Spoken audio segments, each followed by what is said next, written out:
did it. That was a lot harder than I thought it was going to be. There was one that I didn't think I was going to fit. It was like the last big one that I put in, but yeah. Thankfully, the gallery is like literally 5 minutes down the road. If it was any longer than that, I seriously don't think I would make it without damage. I need to go very, very slow and very, very careful. The fact that everything's framed helps because it does give it a little bit more stability, but I'm just paranoid that one of the frames is going to slip and cut through the canvas or something. So I'm going to head down to the gallery in a minute. I just need to have my coffee first. And yeah, fingers crossed everything makes it in one piece, unscathed.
It's Future Claire here, just popping in to say that the exhibition is over now. It finished on the 7th of July, but it was very successful. I sold quite a few pieces and had a lot of visitors come in and have a look. I don't have any footage of me doing the actual painting demonstration that I did on the opening day, but there was about 30 to 35 people that were there watching me paint, and the opening went really well. We did lots of workshops during the week too, and yeah, it was great.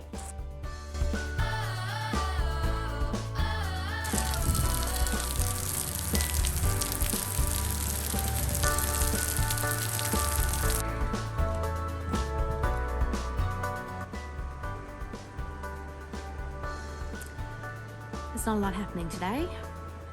My nails match my top, so it's not all bad.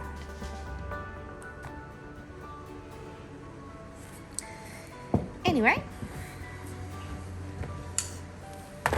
I have some products, art materials. Some art materials that I'm going to swatch. I'm going to show you what I got.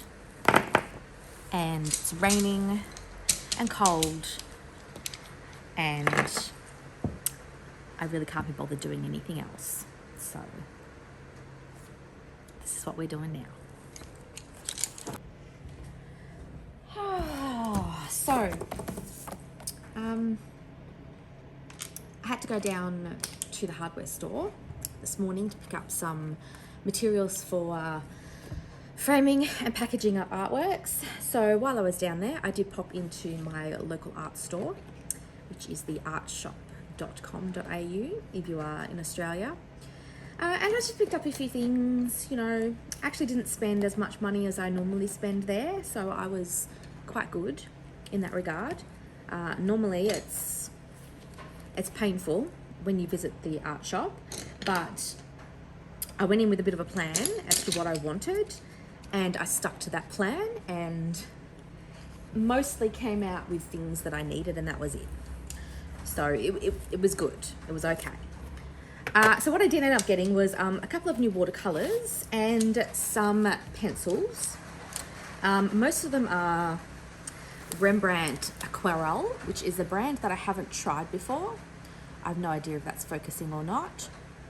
But yeah, so these are water pencils, water soluble pencils. I got a few of those, and I also got a few more luminance pencils from Caran D'Ache. And yeah, so I'm going to show you what I got. I'm going to do some swatching, and I don't know, maybe I'll do a little sketchbook play.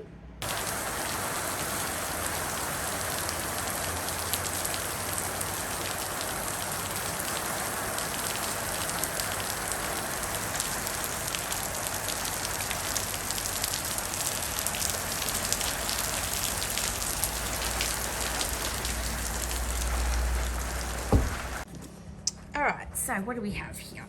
I got a couple of, what are these? These are Holbein watercolors. I haven't actually purchased any of these before, so I thought I would have a bit of a go and have a look at these. So they're the Holbein Artist Watercolors, and I picked out 3 colors.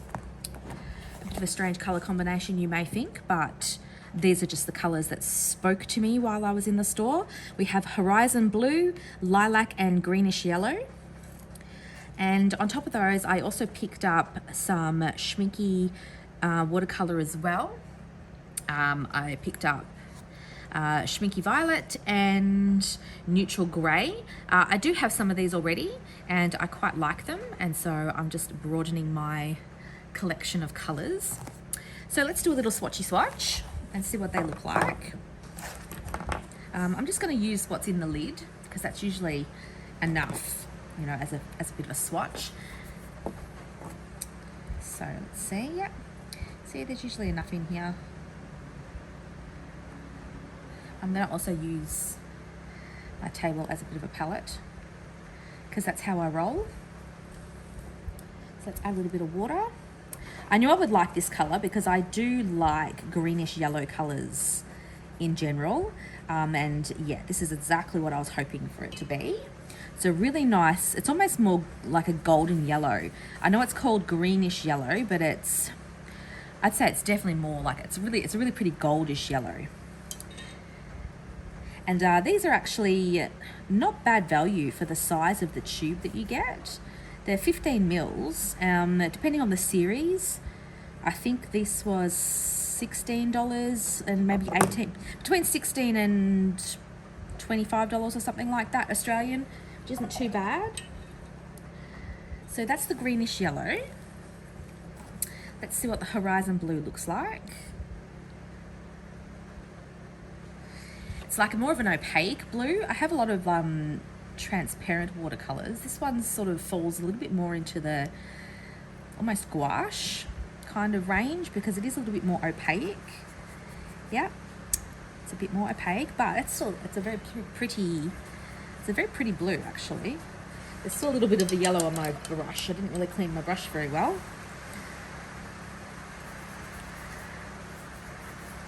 You can probably hear the rain on the roof as well. But these are nice, and they'll probably mix together really nicely too. So I'll move this in with the light and see what they look like when they're mixed. So that's another reason that I sort of chose this colour. It's because I had suspicions that it would mix nicely with this greenish yellow to make a few different values of the colours. There, that's pretty. They go together really nicely actually. Yes, pretty. And the lilac, which I picked up. Sorry, I keep bumping at the table, which is, I should just write that as a disclaimer for all of my videos because I'm constantly doing that. Constantly bumping the table. Okay, so this one is again a very opaque watercolor. It's very similar to gouache. It's definitely more opaque than transparent. But that is a very nice lilac-y purple color. So you can get transparent with it, like it's not too bad. Yeah, that's nice. What happens if I mix the lilac with the green? Ooh, that's pretty. We get like a nice grey. That's nice. And what if we add a little bit of the blue to the lilac? Yeah, that's nice too.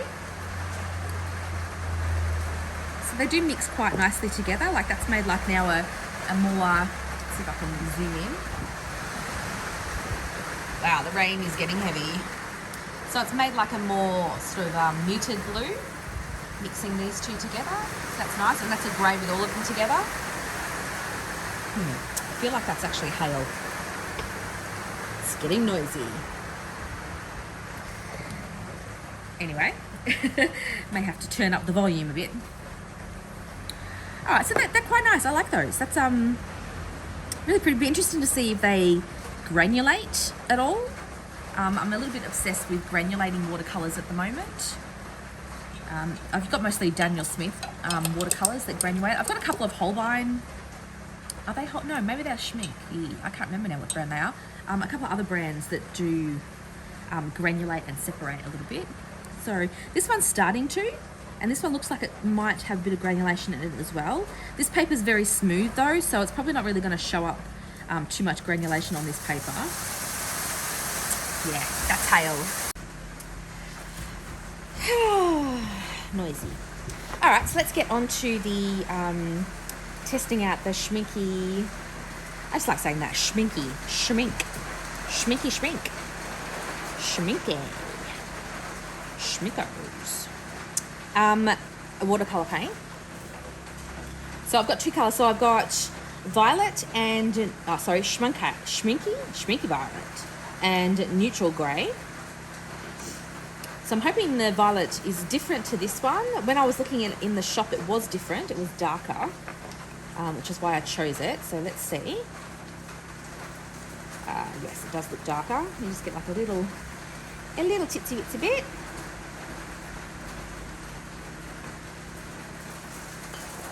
Bit of water. Yeah, it's heaps darker.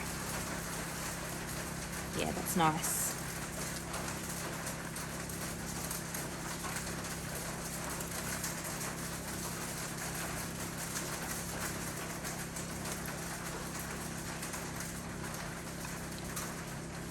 So I mix a bit of that with that blue. It's going to make a really nice sort of muted blue as well. So that's nice.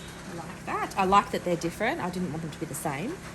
I don't have many purples in my palette, which is why I picked up these. I tend to mix most of my purples with the blues and the reds, but I thought it'd be nice to have a couple of pre-mixed purples just for the fun of it.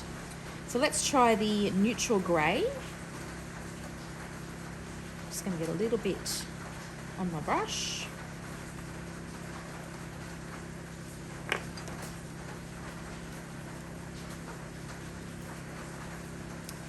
Oh, that's pretty. It's a really nice grey, actually.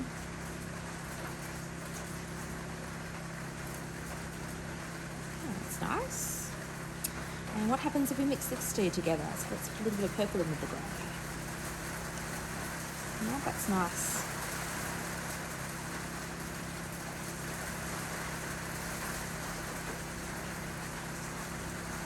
Oh.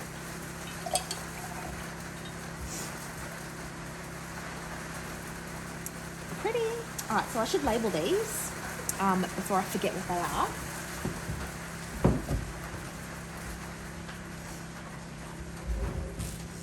Okay, so on this page we have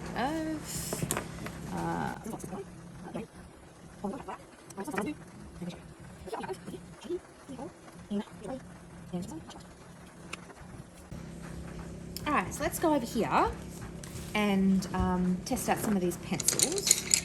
Now, I have already tried the Luminance before, so I know what they're like. I will show you the colours that I got first, but I'm not too worried about swatching these too much because I've used Luminance before, so I know they're a very nice pencil. So I have, what did I get? I have silver grey, dark sap green, and brown ochre. I wanted some neutral colours. Most of the colours that I have in these pencils already are quite bright colours, so I just wanted to pair them with some neutrals in my collection. This is like a neutral sort of greyish green.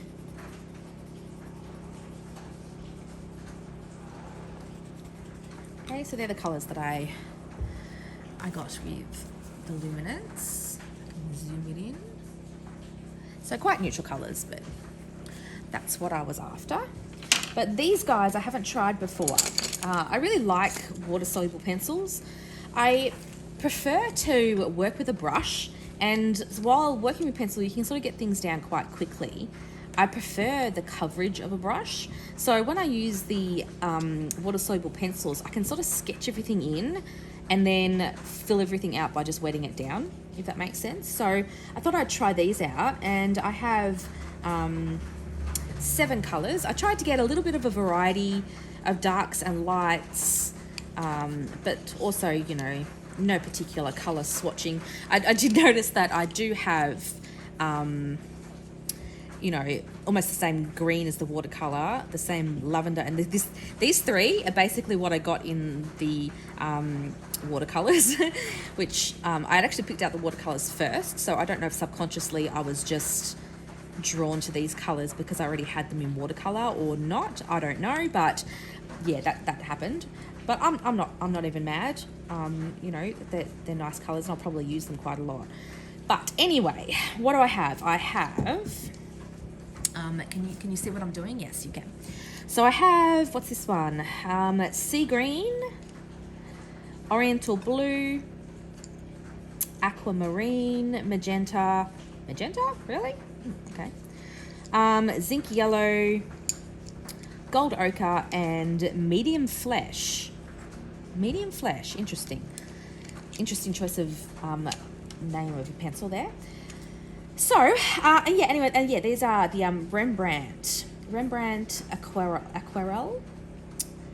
So yeah, let's swatch these out. Oops, don't drop them, Claire. Don't drop them. All right, so we'll start with the flesh. So, or the medium flesh, I should say, which is like a really nice pinkish colour. I like that. Let me just move it closer. Make sure you can see. The magenta, which, you know, I would say, you know, that's violet, not magenta, but okay. Okay, Rembrandt, whatever you say. The yellow, sorry, gold ochre. This is nice. I like this one. That's pretty. Let's see the sea green. I'm going to add a bit of water to these in a minute as well, just to see how they dissolve. They're quite smooth pencils, actually. They're not, you know, scratchy. They're quite smooth. They're not chalky, which is good because I hate chalky pencils. It makes my, I don't like it. It makes everything go funny in my skin. Anything that's chalky. So I like that these are not chalky. What's this one? This was the aquamarine, which is a really nice aqua colour, and then zinc yellow, which does have a bit of a greenish tinge to it. Okay, so let's get a bit of water on them and see what happens. Okay, yeah, no, they are dissolving. It took a minute. They're very transparent when they dissolve. So definitely not a super strong pigment, but that's okay. This one's nice. That one has a lot of pigment in it. Let's see, maybe the dark colours have more pigment? I don't know. No, not really.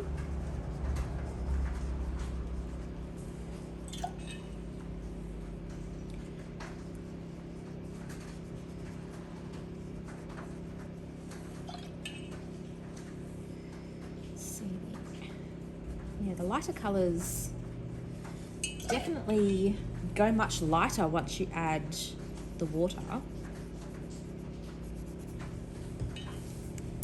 But that's what we have. All right, let's just bring you around. Focus.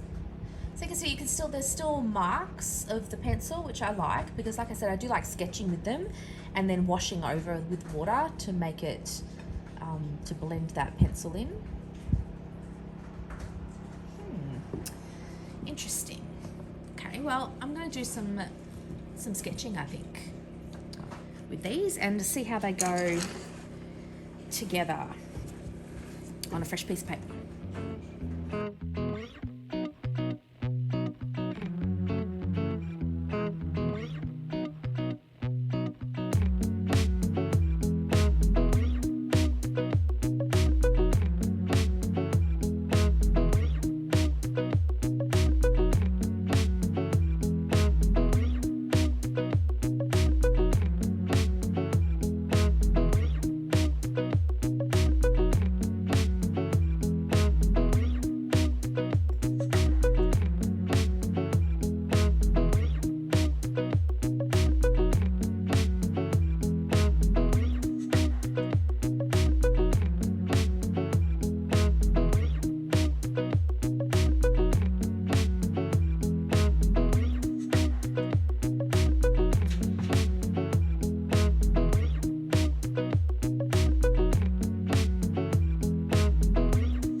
Okay, so here's my little test sketches.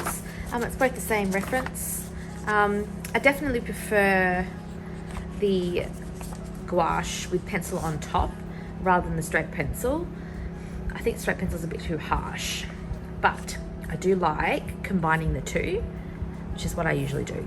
I really like the colours. I think the colours that I got work really well as a palette on their own, but I'm going to add them in with the rest of my colours as well. This was just a little test to see how they would work with each other, but they actually create some really nice muted sort of blends, which is really nice. Yeah, so I'm pretty happy with that.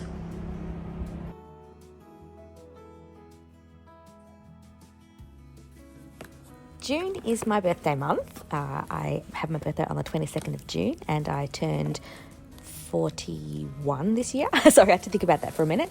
41. My parents bought me a gift voucher for Jane Davenport.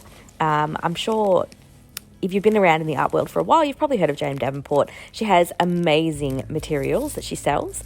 And I have bought quite a few things off her website in the past. And so they bought me a gift voucher for her website. So I placed an order and this is what I received. This was like a little bonus pin that came with the order, which I thought was very cute. But this was the main thing that I ordered and I was very, very excited to try out. These are this is actually a set, but it's a gradient ink set. So it comes with this little water bottle thing that you can add ink to and use to squirt stuff. It also came, you can buy them individually, but I bought like a little set that had the inks, the spray bottle, and also a watercolored, like a journal type of book that you can use. And so, yeah, I bought this kit with my gift voucher and I was very excited when it arrived. So this is the box of inks. They come individually boxed and she has, I think, two sets. She has another set of these gradient inks, but this is the Gods and Monsters set. I really liked the sort of more muted colours that was in this set of inks, which is why I chose this one. There's 12 different colours and they're all named after like Greek gods, which I thought was really cute. And they all come individually boxed like this, but they're in little jars and I can't open them with one hand, so I do put the camera down and open them in a second. So you can see they all come in these cute little bottles and they are water-based ink and it's a gradiating ink. So what happens when you paint it, the ink pigments actually separate a little bit and so you get like a wash that's not just a flat colour. It's got like some real gradation and some really weird things that happen within the colours. And the colours are really, really pretty and I was really looking forward to trying this set. So here they all are. They come with like an extra set of labels as well, so if the labels get a bit messy you can put new labels on, but as you can see they've got some really cute names like, you know, Zeus, Athena, Persephone, Medusa, like really cute names. The kit that I purchased also came with this sort of sketchbook, which is designed to be used with the inks. It's got like a real smooth, almost not quite glossy, but like really almost like Yupo paper type of surface. I wasn't really sure whether I would use this very much. It's not really the type of paper that I'm drawn to. I decided that I would test it out a little bit with the inks, but I didn't think I'd really want to use it too much. But I thought, hey, it's included in the set, so let's just see what happens when I use the inks on it. So here I am just testing out that little sketchbook and doing some swatching. And the paper in this book is really thin. It says on the website that it's meant to be used with this ink because it does sort of encourage that separation and granulation that happens with the colours, which is, you know, it's just meant to be a scrappy kind of journal, which is fair enough. Jane Davenport's products are very pushed towards mixed media artists, so mixed media artists that do a lot of sort of scrapbook journaling and altered books and mixed media kind of artworks. So obviously, a lot of her products are sort of geared towards that audience as opposed to more of a fine art audience. So a lot of her products are, especially the papers and the books and the sketchbooks, they're kind of designed to just have fun and play in without being too precious about it. So I kind of knew off the bat that I probably wouldn't use this particular sketchbook very much, but I had to go swatching and yeah, I wasn't wrong. I didn't really like the sketchbook, but that's okay. I can use it for other things. And I ended up getting out one of my other watercolour journals and swatching in that instead. because you can see this is like a close-up of the journal thing that came with the set, and you can see how thin the paper is. It's like making it really buckled when you use the ink, and it's, yeah, I didn't really like that, so I stopped using it after this. Now, I was doing this swatching at home. I didn't have any of my camera tripods, so I had to just hold my phone while I was recording. So I'm sorry it's a little bit wibbly and wobbly. But this is in a regular watercolour journal, and I preferred how the inks looked on this paper. It's kind of got a little bit of a texture to it. So once it dries, that granulation was really obvious and really pretty. So it does come with a set of extra stickers. So I've just used those stickers to label which colour I am swatching. And the colours were absolutely beautiful, so vibrant, so pretty, and I really love the fact that you can water them down. So I kind of use them like liquid acrylics, really. They are ink, but you can just water them down and create different washes of colour, and they're really, really pretty, and the colours are just so vibrant. I just loved them. You can see there's a pretty good selection of blues and yellows and greens in this selection. Even though they're quite muted colours, there's still a really good selection of colours, and you can of course mix these colours as well, which I experiment a little bit more in when I start to actually do a painting with them, but at this stage I'm just doing swatches. And I'm just dipping straight into the jar as well, and then I'm adding a bit of water to then spread it across the paper. So you can start to see here the granulation that sort of happens. This is why they're called granulating inks, because you can see how there's a bit of a colour shift. And so there's like those ripples of like, you know, different hues and things within the ink as it dries. You can't see that when it's wet. It only starts to show up when it's dry. And so you get these really unpredictable kind of colour shifts and colour changes, which are really pretty, and I think that they add a really nice variation. It's kind of like granulating watercolour, which I really like granulating watercolour. So this kind of has a similar effect, except it's ink. So I'm not entirely sure what the light fastness would be on these. I don't really test light fastness.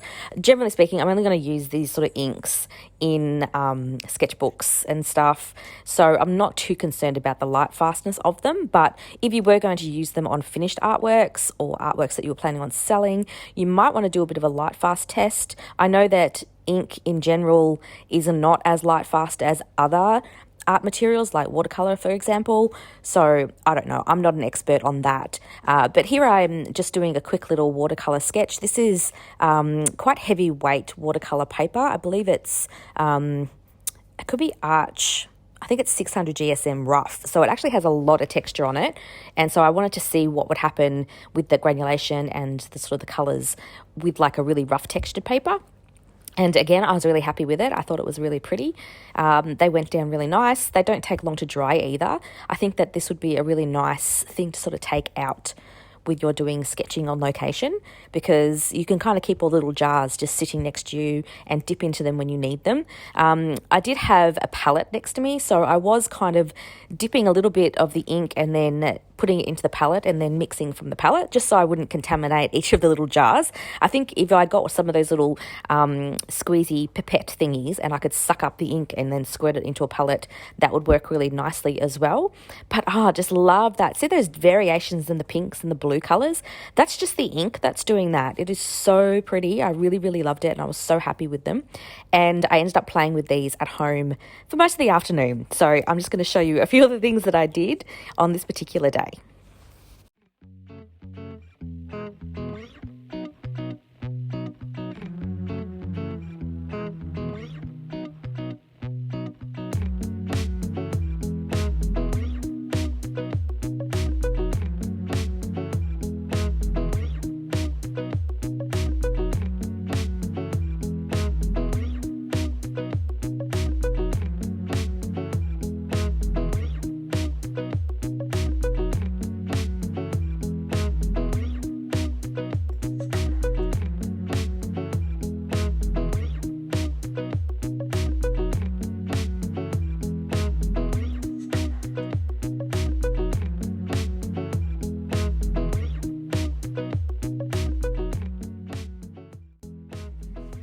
with playing with some really loose sort of floral type of sketches, I also wanted to see how these inks would behave layering in more of a landscape way, so using them a bit more like watercolor than in like this sketchy kind of way. So I did do this landscape, and I was really happy with how it came out. I think that it did get a little bit muddy with some of the colours, but I think that was just me. I'm a really impatient painter, especially when I'm really excited about something.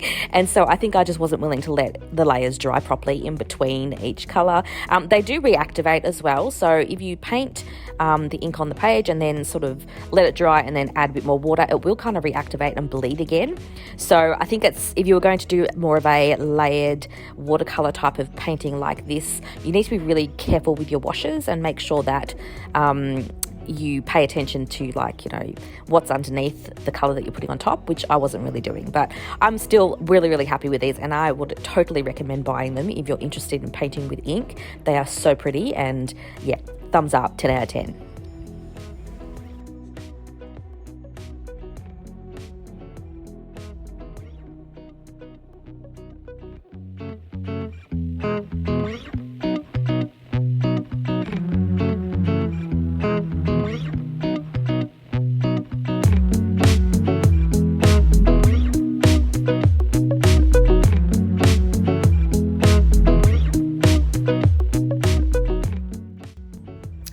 It's Editing Claire here. I just realised that I never filmed an outro for this video.